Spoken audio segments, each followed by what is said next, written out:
বিএনপির কেন্দ্রীয় কমিটির মহাসচিব মির্জা ফখরুল ইসলাম আলমগীর সহ 18 দলীয় জোটের শীর্ষ নেতাদের হয়রানিমূলক মিথ্যা মামলায় গ্রেফতারের প্রতিবাদে গত 24 মে রোজ বৃহস্পতিবার দুপুরে কভেন্ট্রি বিএনপির উদ্যোগে স্থানীয় একটি রেস্টুরেন্টে এক প্রতিবাদ সভা অনুষ্ঠিত হয়।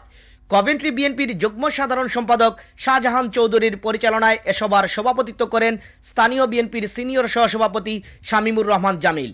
স্থানীয় বিএনপি ও সিটি যুবদলের বহু সংখ্যক নেতাকর্মীদের উপস্থিতিতে জিয়াউর রহমানের পবিত্র কুরআন তেলাওয়াতের মধ্য দিয়ে শুরু হওয়া উক্ত প্রতিবাদ সভায় বিএনপি ও 18 দলীয় জোটের সকল নেতাকর্মীদের অবিলম্বে মুক্তির দাবি জানিয়ে বক্তব্য রাখেন স্থানীয় বিএনপির সেক্রেটারি আফজাল খান লাকি, সহসভাপতি এনামুল হক নূর রাজামিয়া, যুগ্ম সম্পাদক শাহ মেহবুবুজ্জামান, সিটি যুবদল সভাপতি সুয়েল রানা, আব্দুল আজিজ, সজ্জাদ আলী সহ আরও অনেকে।